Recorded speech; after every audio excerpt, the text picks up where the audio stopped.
Voilà, c'était donc un sujet réalisé par vous, Safwan Ben Sabri. L'entité sioniste a été épinglée à plusieurs reprises par les Nations Unies. Celles que vous venez de citer n'étaient pas les seules. Exactement. Malheureusement, pour citer toutes les fois où l'entité sioniste a violé le droit international, il aurait fallu un reportage de plusieurs heures. Mais j'en ai retenu quelques-unes qui, à travers l'histoire, ont été marquantes. En novembre 1967, la résolution 242 est votée suite à la guerre des 6 jours. Elle souligne l'inadmissibilité de l'acquisition des territoires par la guerre, une guerre lancée par l'entité sioniste sur ses voisins arabes. En août 1969, la résolution 270, je cite, condamne Israël pour les attaques aériennes dans le sud Liban. En septembre 1969, la résolution 271 condamne le non-respect par Israël des résolutions de l'ONU concernant Jérusalem. En octobre 1973, la résolution 337 condamne encore une fois Israël pour avoir violé la souveraineté et l'intégrité territoriale du Liban. En 1985, le Conseil de sécurité condamne vigoureusement cette fois-ci Israël pour avoir bombardé le quartier général de l'OLP à Tunis, bilan 68 morts. J'ai fait le décompte, au total 226 résolutions sur le conflit israélo-arabe de la part du Conseil de sécurité de l'ONU. Sur ces 226 résolutions, 42 ont été, selon le journal israélien Haaretz, ouvrez les guillemets, continuellement, ouvertement et de manière flagrante, violées, sans que les gouvernements ne soient tenus responsables de leurs actes. C'est tout simplement un record mondial. L'entité sioniste se place au premier rang du classement des pays enfreignant les résolutions de l'ONU. On peut parler d'une sorte de régime d'exception. Très bien. Karim Zeribi, il y a un lien manifeste entre l'occupation du Sahara occidental et de la Palestine, hein, les deux pays qui souhaitent finalement être complètement indépendants. Il y a une attente qui est relative à l'autodétermination de ces peuples, donc, qui doivent aujourd'hui pouvoir bénéficier d'une reconnaissance, même si dans la mise en œuvre, les choses sont différentes sur les deux problématiques. D'un côté, il y a un référendum du peuple sahraoui qui est attendu pour qu'il puisse se déterminer, et de l'autre côté, qu'il y a un État palestinien qui doit être reconnu et qui, petit à petit, grignoté par la politique messianique de l'extrême droite donc israélienne. Mais la problématique est la même au fond. Ce sont des peuples qui ne sont pas reconnus comme tels. Et on rappelle, Karim Zeribi, qu'il y a une alliance militaire entre l'occupation marocaine et l'occupation sioniste. Bien sûr qu'il y a une alliance. D'ailleurs, elle ne s'en cache même plus. Je veux dire qu'il y a des forces armées qui sont présentes, qui se déploient. Tout ça est même de la provocation. Donc on sent qu'il y a une volonté de créer le clash. Et là, encore une fois, comme je le fais souvent sur je dirais la différence entre un gouvernement d'extrême droite, messianique, criminel, voyou, et les Israéliens ou les Juifs, j'aime bien dissocier les choses. Moi, j'aime bien quand on fait preuve de discernement. Il y a des Juifs aujourd'hui qui sont contre ce gouvernement voyou, criminel. Il y a des Marocains qui sont contre la politique qui est menée d'alliance, de normalisation des relations de leur gouvernement avec le peuple marocain qui Israël. se révolte souvent, qui manifeste. C'est pour ça qu'il faut souvent considérer que le peuple marocain reste un peuple frère, donc, avec lequel il faut continuer de maintenir des relations donc fraternelles et marquer un désaccord politique sur le choix de leur gouvernement. Mais ces choses-là doivent être aussi dissociées.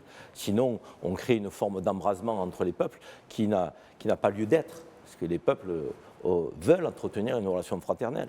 Donc il faut qu'elle puisse perdurer, cette relation-là, malgré les désaccords, les tensions, les crispations qui doivent se régler sur le plan diplomatique et politique pour éviter la guerre. Parce que l'alternative à la guerre, c'est quoi? C'est la politique. C'est la diplomatie. Je veux dire, une fois qu'on n'use plus de voies diplomatiques et de voies politiques, c'est la confrontation militaire. La confrontation militaire, c'est le dernier recours normalement. Mais force est de constater que pour éviter cela, il faut être deux.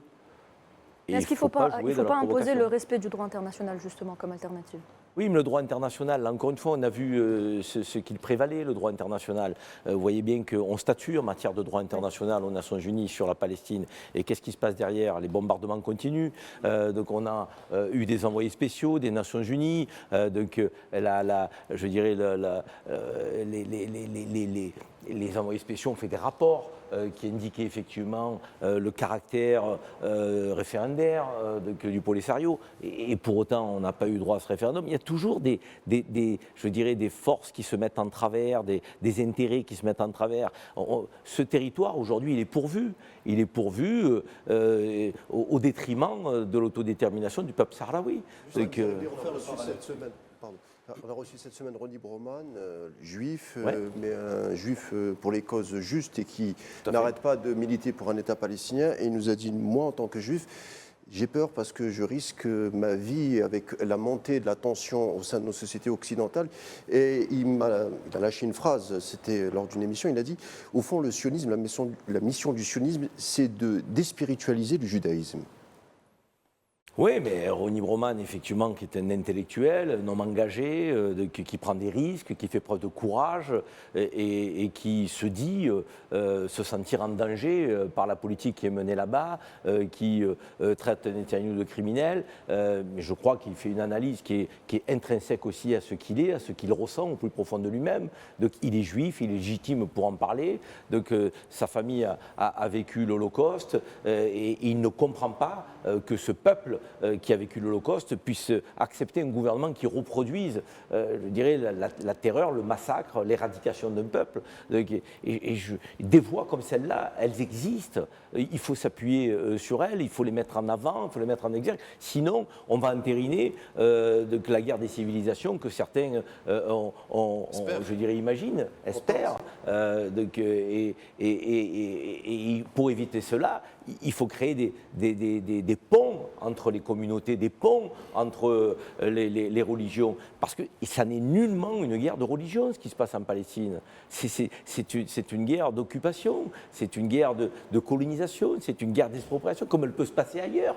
Et comme il faut défendre ces principes partout et pour tous, et pas à géométrie variable. Et elle est là, la force de la puissance diplomatique algérienne. C'est qu'elle ne varie pas.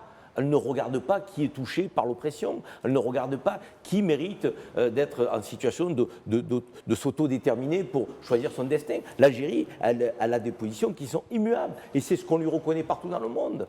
Et elle défendra toujours les révolutionnaires qui se battront pour obtenir, j'allais dire, justice. Et ça, c'est une force que l'Algérie ne doit pas perdre, parce qu'elle rend aussi son peuple fier de ses positions, de ses principes. On peut avoir des divisions au sein de la nation algérienne, comme il y en a dans toutes les nations, mais il y a une forme d'unité, de cohésion vis-à-vis de ces principes-là. Et c'est important de les partager et que ça dépasse les frontières de l'Algérie. C'est ce qu'on fait aujourd'hui en donnant de la voix aux Nations Unies. Mais un peuple, il est fier quand il se bat pour la justice, hein, vous savez. Et encore une fois, je le disais tout à l'heure, tant qu'il y aura un souffle, il y aura un combat pour la Palestine. Hein. Safwan Ben Sabri, vous vouliez réagir? Non, par rapport à ce que dit Karim Zeribi, il parle de politique messianique de la part du gouvernement israélien. En effet, on est dans du délire total. Je veux dire, on se demande souvent, surtout les non-initiés, pourquoi l'entité sioniste ne respecte pas le droit international, pourquoi elle ne s'y soumet pas. Ils respectent et ils répondent à un logiciel complètement différent dès le départ. C'est-à-dire qu'ils utilisent la Bible comme cadastre, parce que la Bible hébraïque dit qu'il y a 2000 ans, ce territoire revenait aux Juifs, alors il doit leur revenir maintenant. Donc, on entend Netanyahou qui parle de réaliser la prophétie d'Isaïe et qui justifie l'offensive, le massacre sur Gaza à travers des écrits auxquels personne ne croit, mis à part les dirigeants de l'entité sioniste. Je veux dire, à partir du moment où c'est un courant fasciste et intégriste. De plus en plus des évangélistes, des messianistes, ils sont en train de devenir majoritaires au sein de la classe dirigeante israélienne. Et alors qu'il y a des voix qui sont pour la paix, elles sont malheureusement étouffées par cette caste-là. On a des Smotrich, celui qui avait menacé de larguer une bombe nucléaire sur Gaza aussi. Il y a Ben Gvir aussi qui sont de plus en plus extrémistes. Donc, on parle, le chef de la diplomatie israélienne avait traité l'ONU d'antisémite. C'est-à-dire, au bout d'un moment, on ne peut pas, à chaque fois qu'on n'est pas d'accord avec Israël ou l'entité sioniste, être antisémite. Ça n'a pas de sens. Soit tout le monde est antisémite, soit personne ne l'est. Soit le problème vient d'autre part. Peut-être la vérité est antisémite aussi, peut-être c'est ça le problème. Oui. Non, mais c'est vrai, c'est sur quoi je voulais rebondir. En fait, quand on défend la cause palestinienne, on essaye de museler ses défenseurs sous le sceau de l'accusation d'antisémitisme. Moi, j'ai été très très clair et je le suis partout, à Paris comme à Alger. Moi, je suis pour la libération des otages, des deux côtés. parce que je considère qu'il y a des otages des deux côtés. Contrairement à certains qui prétendent qu'il y a des otages d'un côté et des prisonniers de l'autre. Moi, je considère qu'il y a des otages des deux côtés. Je suis pour la libération des otages. Est-ce que le gouvernement d'extrême droite israélien est pour la libération des otages? La réponse est non. Il se fout des otages et des otages israéliens. Et d'ailleurs, il y a aujourd'hui des membres des familles des otages israéliens qui prennent la parole dans les médias et qui demandent à ce que stoppe ce massacre, en disant que c'est totalement, je dirais, inconscient que de poursuivre effectivement ces frappes et ces attaques sur Gaza, sur Rafah, et parce que ça met en danger la vie des otages. Donc, il ne faut pas non plus caricaturer la situation. On peut être contre l'antisémitisme, pro-palestinien, pour la libération des otages, pour la sécurisation des populations civiles des deux côtés, et pour un État palestinien, et pour l'arrêt de la colonisation et de l'expropriation. Tout ça passe tout d'abord, Karim Zeribi, par un cessez-le-feu. Oui, mais quand on nous écoute défendre la cause palestinienne, on nous dit « mais vous ne parlez jamais des otages ». Mais évidemment qu'on parle des otages. Mais moi, je veux que les otages israéliens rentrent chez eux. Mais je veux qu'il y ait un État palestinien. Mais il ne faut pas oublier qu'il y a 6 000 prisonniers palestiniens. Bien sûr, c'est pour ça que je parle d'otages libérés des deux côtés et que je parle de détention administrative aussi, qui ne passent pas tous par la case de justice. Vous savez qu'il y a un rapport du Sénat en France. Les sénateurs, des gens sérieux, habituellement, c'est la Chambre des sages, qui démontrent qu'il y a des enfants, des adolescents qui ont pris 10, 15, 20 ans de prison pour jet de pierre. Sans être jugé. Détention administrative, sans être jugé. C'est pas sérieux. On ne peut pas se prétendre démocratie quand même, quand on applique de telles mesures. Et comment on peut parler de civilisation, de droits de l'homme, de démocratie vertueuse? Donc, à un moment donné, les mots n'ont plus de sens, n'ont plus de signification. Je veux dire, face à ce qu'on pose comme théorie, il faut qu'on mette en face la pratique. Et la pratique n'est pas à la hauteur aujourd'hui de ce qu'on prétend de cet État. Alors, encore une fois, 2 États vivant en toute sécurité, un État palestinien. C'est ce que portait le président Ben Tebboune dans son intervention, en disant on se battra jusqu'au bout pour qu'il y ait un État palestinien. Et on fera entendre la voix de l'Algérie aux Nations Unies pour ça. Donc il ne faut pas lâcher là-dessus. Parce que je pense que tous les combats qui mènent à la justice, je revoyais le film de Larbi Ben Midi, le biopic, qui montrait ces révolutionnaires algériens de 54 à 62, qui décrétaient qu'ils ne lâcheraient jamais le combat pour l'indépendance de l'Algérie. Et c'est parce qu'ils ont décrété qu'ils ne lâcheront jamais, même si les armes étaient inégales, le rapport de force était très inégal, on a obtenu l'indépendance de l'Algérie.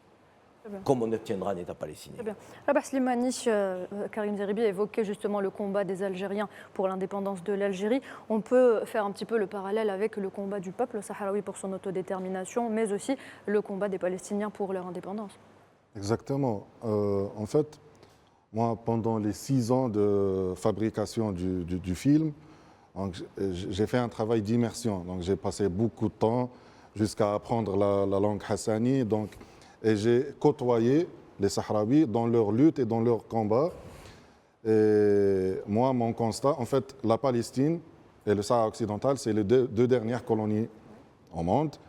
Et le procédé est le même. Donc pour moi, l'ennemi et le bénéficiaire, c'est le même. Et ça, concrètement, quand on est sur le terrain, on voit les mines antipersonnelles made in Israël. Très bien. On voit les Marocains, ils les attaquent avec des drones israéliens. Et les alliés, ceux à l'ONU ou ailleurs qui soutiennent justement Israël et qui soutiennent le Maroc, c'est les mêmes. Donc le combat, voilà, le combat c'est le même, le problème, le conflit c'est le même et une solution doit être la même, c'est-à-dire le référendum, l'autodétermination et la justice pour ces deux peuples.